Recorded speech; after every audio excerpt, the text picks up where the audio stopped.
Constantly think of the universe as a single living being, comprised of a single substance and a single soul, and how all things issue into the single perception of this being, and how it accomplishes all things through a single impulse, and how all things work together to cause all that comes to be, and how intricate and densely woven is the fabric formed by their interweaving.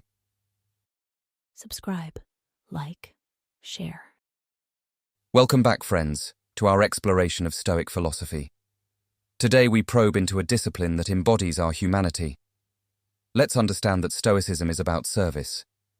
Recognizing our interconnectedness, let's embrace our responsibility to create a positive impact. Through our actions, may we foster harmony and peace. Together, let's be architects of a better world, mindful of our influence on others. We are our brother's keeper. Stoicism, social interactions. Kindness is unconquerable, so long as it is without flattery or hypocrisy. For what can the most insolent man do to you, if you contrive to be kind to him, and if you have the chance gently advise and calmly show him what is right? But you must not do this with sarcasm or reproach, but lovingly, and without anger in your soul. In the words of Marcus Aurelius, we need to understand compassion is a guiding principle that shapes our interactions with others. Our interconnected nature binds us together as one entity, much like the limbs of a single body. When we treat others with kindness and understanding, we honor this inherent unity. I, then, can neither be harmed by other people, nor become angry with one who is akin to me, nor can I hate him, for we have come into being to work together, like feet, hands, eyelids, or the two rows of teeth in our upper and lower jaws.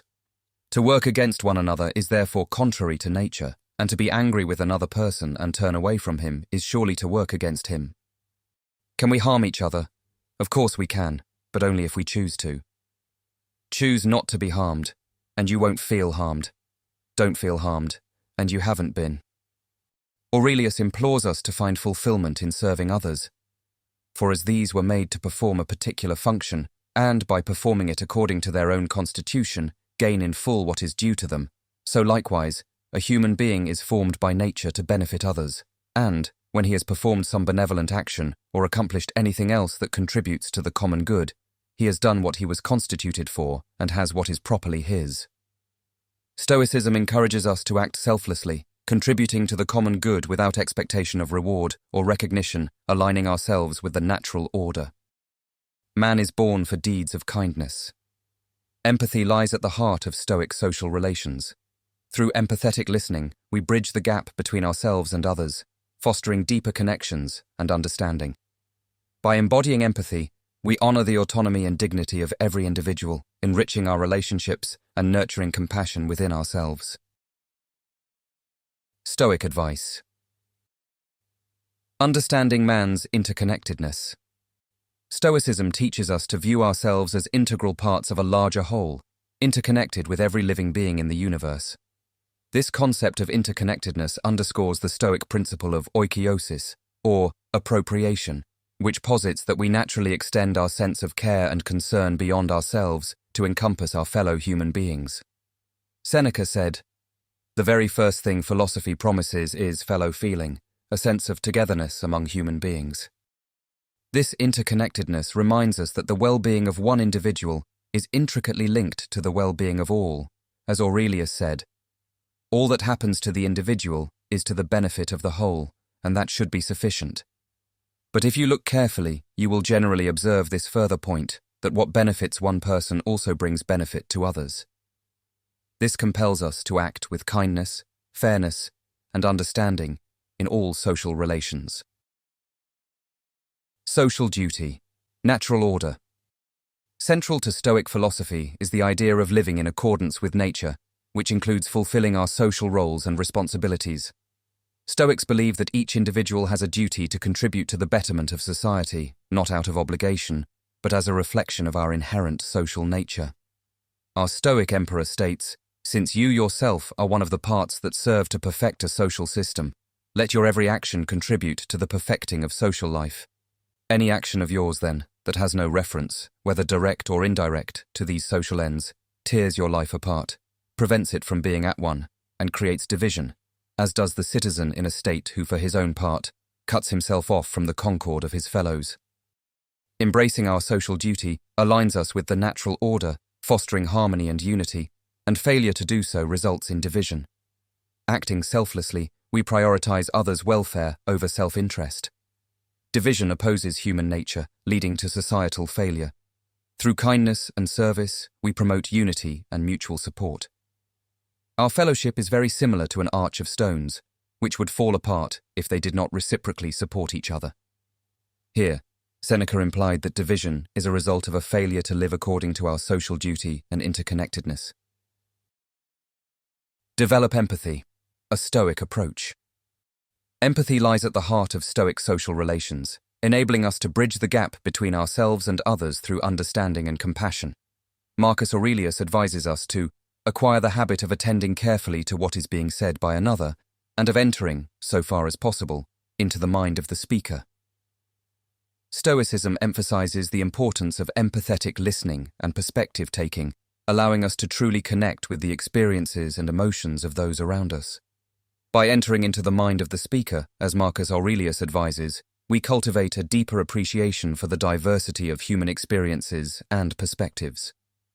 In conversation, one should attend closely to what is being said, and with regard to every impulse attend to what arises from it.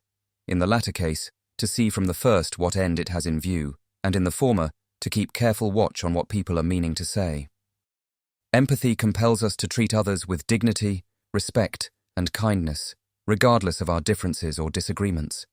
It fosters meaningful connections, a sense of solidarity and unity, and mutual support among individuals and communities. Seneca reiterates, "No one can live a happy life if he only looks to himself, turning everything to his own advantage. If you want to live for yourself, you must live for another." It holds that there is a common law of humankind. Our wise king also has this to say, "Human beings have come into the world for the sake of one another. Either instruct them, then, or put up with them." It is a special characteristic of human beings to love even those who stumble. Self-transformation. Stoicism teaches that true change begins within ourselves, and social relations provide an arena for personal growth and transformation. By embodying the virtues of Stoicism, such as wisdom, courage, justice, and temperance, we cultivate a sense of inner tranquility and resilience that positively impacts our interactions with others. Aurelius advises, "Adapt yourself to the circumstances in which your lot has cast you, and love these people among whom your lot has fallen, but love them in all sincerity." Through self-reflection and introspection, we identify areas for improvement and strive to align our thoughts, emotions, and actions with Stoic principles. This process of self-transformation empowers us to respond to social challenges with grace and dignity, rather than succumbing to anger, resentment, or despair. As we embody Stoic virtues in our social interactions, we inspire others to do the same, creating a ripple effect of positive change that extends far beyond ourselves. Always keep the following points in mind: what the nature of the whole is, and what my own nature is, and how my nature is related to that of the whole, and what kind of a part it is of what kind of a whole, and that no one can prevent you, in all that you do and say, from always being in accord with that nature, of which you are a part. As we journey further into Stoic philosophy, let us embrace this discipline, enriching social relations with open hearts and minds. Let us cultivate compassion in our interactions, recognizing the interconnectedness of all beings. Through kindness, duty, and empathy, we embody the true essence of Stoicism, enriching our lives and the lives of those around us. Until next time, be kind, be resilient, and may your virtues illuminate your path, and many others ahead. See you in the next one. Subscribe, like, share.